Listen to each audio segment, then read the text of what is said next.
빅데이터로 인터넷에서 화제가 되고 있는 이슈를 살펴보는 시간입니다. 이슈 이수다. 빅데이터를 읽어주는 남자 김덕진 미래사회 IT연구소 소장 나와 계십니다. 안녕하세요. 네, 안녕하세요. 반갑습니다. 김덕진입니다. 이거 한 주간의 이슈를 제가 뭐라고 해야 될까? 아마 틀림없이 이 주제는 있을 것 같긴 한데 참고 일단 먼저 여쭤보겠습니다. 먼저 물어보시면 좋을 것 같아요.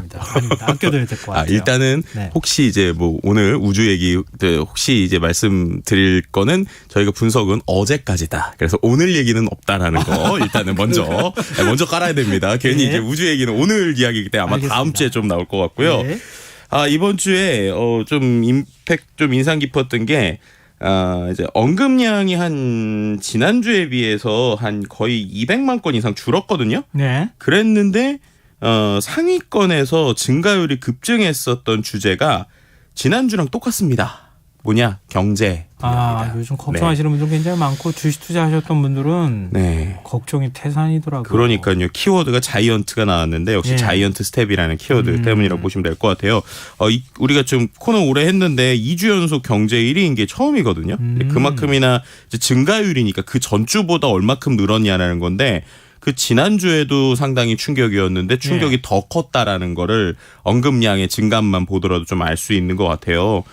자이언트 스텝 자체가 이제 40년 만에 최악의 인플레이션인 미국이 물가를 잡기 위해서 이제 기준금리 0.75% 인상한 거고, 이제 우리가 더 걱정하는 거는 이 이후에 또 올릴 것 같다라고 하는 어떤 다음 달에도 걱정들. 자이언트 스텝이 나올 것 같다 이렇게 얘기하더라고요. 그렇죠. 이제 그러다 보니까 결국에는 이런 것들이 미국 입장에서는 미국의 여러 가지 인플레이션을 잡는 방식으로 쓰일 수도 있고 그것 때문에 증시가 오히려 아이러니하게 잠깐 오르기도 하고 이런 일들이 있었지만 어쨌든 우리나라 입장에서는 코스피 2,400선이 붕괴됐고요. 또다시 이제 검은 월요일이라고 하는, 지난주에도 검은 월요일 얘기를 했는데 이번 주에도 또다시 검은 월요일 얘기를 할 수밖에 없는 상황이었습니다.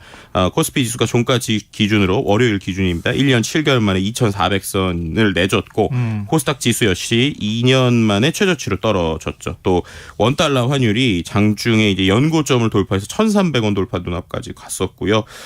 좀 여러 가지로 좀 안타까운 부분이 있는데, 이제 걱정은 우리가 이른바 이제 코로나 때 지난주에도 이제 좀 얘기 드렸지만 이제 주린이라고 표현하는 이제 주식을 이제 좀 많이 안 해보신 초보자분들 같은 경우에 이제 더 이상 주식 안 할 거예요 하고 많이 빠져나가셨었단 말이에요. 근데 그리고 한 주 동안 그래도 지금은 바닥이겠지 버텨봐야지 하셨던 분들이 좀 안타깝게 지난주에 이른바 이제 반대 매매라고 하죠. 이제 증권사에 빌린 돈을 갚지 못해서 강제 처분되는 반대 매매 규모가 하루에 300억을 넘어섰다고 합니다. 그럼 빌려서 투자했던 거잖아요. 그러니까요. 이제 그렇게 되는 거는 이거는 이제 단순히 그냥 내 계좌에 있는 돈을 빼겠다 수준이 아니라 내가 이제 잘 될 거라고 기대하고 빌렸던 돈들까지 이제 문제가 되고 있고요. 그래서 이제 최근 열흘새 이 신용 잔고가 1조 원 넘게 줄은, 그러니까 결국에는 이제 신용 대출을 많이 쓰고 있다 이렇게 좀 볼 수도 있는 것 같아요. 그러니까 결국엔 이러한 부분들이 이른바 이제 개미들 속은 계속 바싹바싹 타고 있고, 반등할 것 같았는데 다시 이제 내려가니까 바닥이 어딘지 모르겠고, 이러한 고통스러운 어떤 현장들이 지금 SNS상에서 좀 많이 나오고 있다라는 것들을 좀 말씀드릴 수 있을 것 같습니다. 이게 끝이 아니라 시작이 될 것 같기 때문에 더 사실 좀 걱정이 큰 상황인 것 같아요. 그러니까 개인 리스크 관리를 지금은 해야 되는 상황이 아닐까 싶네요. 네네네. 자, 2위 주제 어떤 분야에서 나왔습니까? 2위는 산업 분야고요. 첫 번째 키워드는 장마라는 키워드인데요. 이 장마라는 키워드가 전혀 다르게 반영되는 두 분야의 이슈입니다. 그러니까 첫 번째 이제 가전 쪽에서는 아주 좋아요. 장마철 앞두고 제습기나 에어컨 수요가 늘어나면서 SNS에서 어떤 물건 살지 좋은 거지 이런 내용들이 좀 나왔고요. 가전 매장 제품을 찾아서 제습기, 이동형 에어컨 살펴보시는 분들도 있고, 또 2, 3년 전부터는 좀 워낙 더워지다 보니까 실외기 없는 창문형 벽걸이 에어컨에 대한 관심이 좀 높아지면서 이슈가 되고 있습니다. 근데 하지만 다른 산업은 좀 장마로 벌써 고민하는데 어디냐? 건설업계 분야입니다. 왜냐하면 화물연대가 이제 파업이 끝나서 물류 대란이 종료가 되더라도 이제 중요한 거는 장마철을 앞두고 이른바 이제 공사 기간을 단축해야 되는 상황인데 또 레미콘 및 철근 노동조합이 파업을 예고하다 보니까 현장 올스톱 되는 거 아니냐. 그리고 그 상황에서 계속 지금 이제 우크라이나 러시아 분쟁 장기화되니까 원자재값 계속 오르고 있고요. 뭐 이런 부분들 때문에 좀 계속 걱정되는 상황이다라고 볼 수 있을 것 같아요.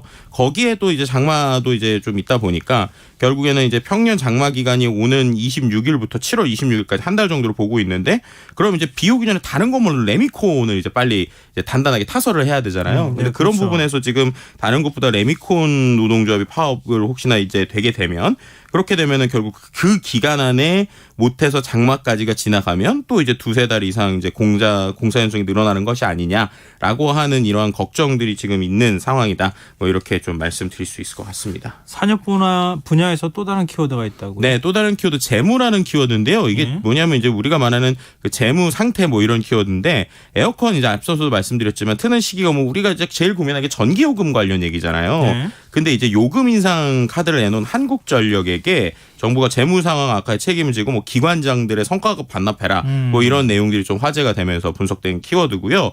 올 1분기에만 7조 8천억 원 정도의 손실이 예상되고 있어요. 한국전력이 또 연간 적자 30조 원에 이르는 상황인데 뭐 물론 이제 국제 에너지 가격 폭등이 원인이죠. 그래서 킬로와트 시당 3원의 전기요금 인상을 정부에 요청했는데 원래 어제로 요금됐었던 3분기 전기요금 인상 결정이 갑자기 연기가 됐습니다. 네. 그러니까 어떻게 보면 이번 주 안에 결정을 내리겠다는 건데 한전의 전기요금 인상 요구가 타당한지 따져보겠다라는 거고요. 그러면서 이제 얘기했던 게 정말로 경영을 잘하고 있는 거냐라고 하면서 뭐 성과급 자율 반납해라 뭐 이런 얘기들까지 좀 나왔던 상황입니다. 뭐 어쨌든 산업부 관계자의 입장에서는 인상이 어쨌든 불가피하다는 점에는 공감하고 있는데 어느 정도 수준을 올릴 것이냐라고 하는 것들에 대한 이야기가 좀 나오고 있는 상황이고요. 댓글들을 보면 어쨌든 그 전기요금 자체가 올라가긴 해야 될 것 같다. 뭐 전기요금 안 올리고 지금까지 버틴 것들을 그래도 뭐 어느 정도는 인정해줘야 될 것 같다라는 댓글도 있고 네. 또 한쪽에서는 적자인데 성과급이라니 이거는 좀 아닌 것 같다. 뭐 철저한 감사해야 된다. 뭐 이런 이제 좀 양쪽의 댓글을 볼 수도 있었습니다. 산업부가 몰랐을까요? 그동안에 약간 남일 하듯이 얘기하는 게 조금 오히려 이상하다. 전기요금 그러니까요. 인상을 하기 위한 네. 불가피한 명분을 만드는 거 아닌가 이런 생각도 한편으로 하게 되네요. 네. 자, 3위 주제 살펴볼까요? 네, 3위는 환경 분야고요. 키워드는 폭염주의보입니다. 올해 이제 폭염 경보가 이제 지난 20일에 처음으로 나왔는데 이게 작년보다 20여일 더 빨라진 시점입니다. 네. 그러니까 그만큼 이제 폭염 경보가 이제 계속적으로 빨라지고 있는 건데 이게 이제 지구의 어떠한 열과 관련된 것이 아니냐라고 하는 얘기들 좀 걱정들도 좀 나오고 있고요. 뭐 실제로 이제 20대 남성 한 명이 곡성에서 열탈진으로 쓰러져서 병원 치료 받기도 했습니다.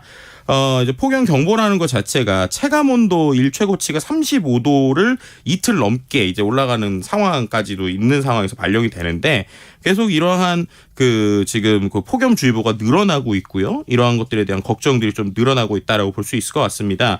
어쨌든 이제 뭐 22일까지 지속되다가 23일 장마 전선이 전국에 영향을 미치면서 잠시 누그러질 것으로 보이긴 하는데 중요한 것은 이제 장마권에 언제부터 본격적으로 들어갈지 기상청이 아직 정확한 전망을 내놓지 못하고 있어요. 왜냐하면은 비가 오더라도 뭐 우리가 이 코너에서 몇 번 말씀드렸지만 누적 강수량이 평년 대비 한 57%밖에 안 되거든요. 네. 그러니까 빨리 더워지고 비도 예전보다 줄고 있다 보니까 이 날씨가 어떻게 되는 거 아니냐라는 걱정들이 좀 많이 나오는 상황인 것 같습니다. 저도 요즘에 예보를 열심히 귀담아 들으려고 하는데요. 네. 뭐 올해부터 전국적으로 비가 올 거다. 뭐 이런 예보를 오늘 또 하더라고요. 네네네.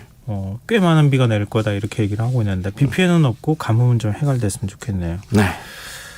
자, 4위 주제는 어떤 겁니까? 네, 4위는 연애 분야고요. 키워드는 드림 콘서트라는 주제예요. 드림 콘서트라고 혹시 들어보셨는지 모르겠는데 이게 우리나라에서 이제 한국관광공사랑 이제 한국연예제작자협회 그리고 문화체육관광부에서 1년에 한 번씩 이제 이른바 K-팝 그러니까는 우리 가수들 아이돌 가수들 있잖아요. 네. 그런 친구들을 모아놓고 하는 아주 큰 행사입니다. 근데 이게 지금 28회를 했고요. 3년 만에 오프라인으로 잠실 올림픽 주경기장에서 지난 18일에 열렸습니다. 현장에 4만 5천 명의 팬이 몰렸고요. 네. 심지어 이제 티켓이 20분 만에 전량 매진되기도 했고, 뭐 싱가포르나 말레이시아처럼 23개국에서 이제 2,500명 정도가 또 이 콘서트를 보기 위해서 한국에 왔는데요.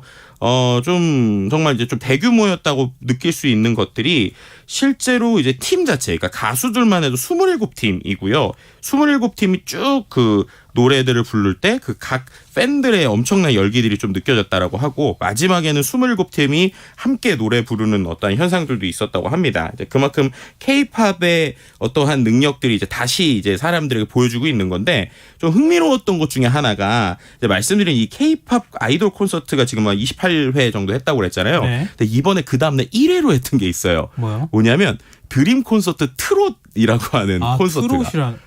네, 오. 1회로 열렸습니다. 그러니까는 예, 이런 예. 아이돌 공연처럼 트로트 콘서트가 이제 드림 콘서트로 또 열린 거예요. 그러니까 우리가 K-팝의 또 하나의 장르로 이 트로트가 확실히 최근에 좀 화두가 되고 있다고 볼 수 있을 것 같고. 외국인 관광객이 이거 트롯.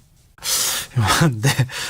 계속 이런 행사 좀 키워나갔으면 얼마나 좋을까 하는 생각이 들어요. 그러니까요. K-팝이나 네. 이런 K-팝뿐만 아니라 한국의 문화를 외국인들이 많이 즐길 수 있도록 일종의 성지 같은 거 만들면 참 좋겠다는 생각이 너무 드네요. 좋죠.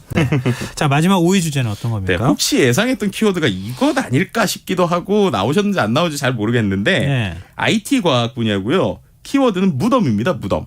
무덤요? 네. 이게 어떤 무덤이냐면 네. IT인데 웬 무덤일 수 있잖아요. 참 흥미로운 게 인터넷 익스플로러라고 아시죠? 예. 네, 우리가 알고 있는 웹브라우저에 무덤이 우리나라의 경주에 무덤 B를 누가 세워주신 거예요. 이게 굉장히 화제가 됐더라고요. 보니까. 네, 그러니까 이게 참 의미가 있는 게 실제로 이제 1995년부터 2022년까지 썼던 게 인터넷 익스플로러라는 브라우저인데 네. 이거를 우리나라에서 그냥 일반적인 그냥 온라인이 아니라 우리가 아는 그 장례식장 진짜 그 무덤에 있는 빈소에 있는 그 돌로 돼 있는 그 무덤비 있잖아요. 네네네. 비석을 만든 네, 거잖아요. 그거를 그대로 만들었고 거기에 뭐라고 썼냐면 예. 오늘 내일하던 친구가 결국 곁을 떠났다.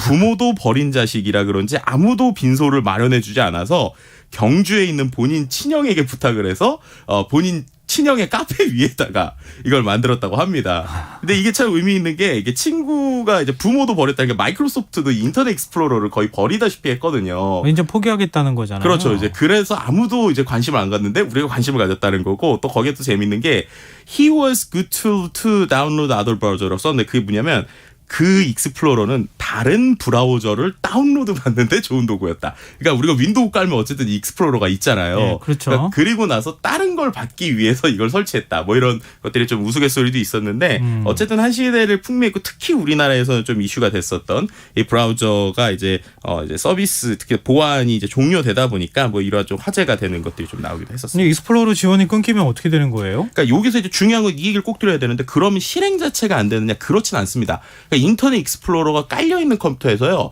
접속은 되는데요. 네. 접속은 되더라도 쓰지 마시기를 권고를 드려요. 그러니까 이게 무슨 말이냐?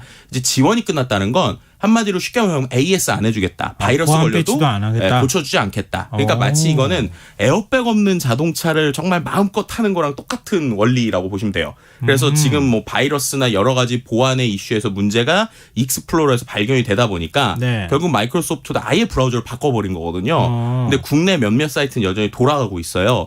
그래서 이제 특히나 컴퓨터 오래 쓰신 분들은 익스플로러는 이제는 안 쓰시는 게 좋다라고 말씀을 드리고 싶습니다. 한 시대가 마감하고 새로운 시대가 시작된 것 같은 느낌을 받게 되네요. 네. 이슈 이수다. 지금까지 김덕진 미래사회 IT연구소 소장과 함께했습니다. 고맙습니다. 네, 감사합니다. KBS 1라디오 김성환의 시사 1부 순서는 여기서 마무리하겠습니다. 전 11시 정각 2부에 다시 찾아오겠습니다.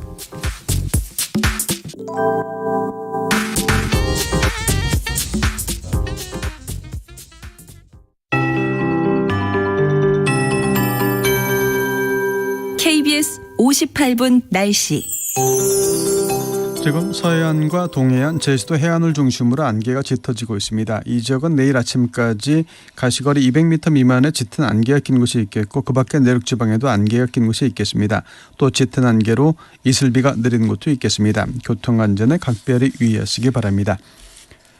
전국 대부분 내륙 지방에 폭염특보가 발효된 가운데 내일도 대부분 지역 낮 기온이 33도 안팎의 폭염이 계속되겠습니다. 모레와 글피 전국에 장맛비가 내리면서 더위는 잠시 주춤하겠습니다. 내일 전국적으로 가끔 구름 많이 끼겠고 오후 들면서 강원도 산지와 전라 동부 내륙, 경상 서부 내륙 지방에서 돌풍과 천둥 번개를 동반한 소나기가 내리는 곳이 있겠습니다. 강수량 5에서 40mm입니다. 아침 최저 기온은 서울, 광주, 부산 22도, 대구 23도가 예상입니다. 낮 기온 대구 35도까지 오르겠고 광주는 33도, 대전, 세종, 울산 32도, 서울 30도, 부산, 제주 28도, 인천 26도가 예상입니다. 바다의 물결은 전해상 0.5 내지 2m로 일겠고 해상에도 당분간 전해상 안개가 짙게 낀 곳이 있겠습니다. 미세먼지 농도는 좋음이나 보통으로 예상입니다. 서울지방 현재는 24.6도, 습도 79%입니다. KBS 58분 날씨 전건배입니다.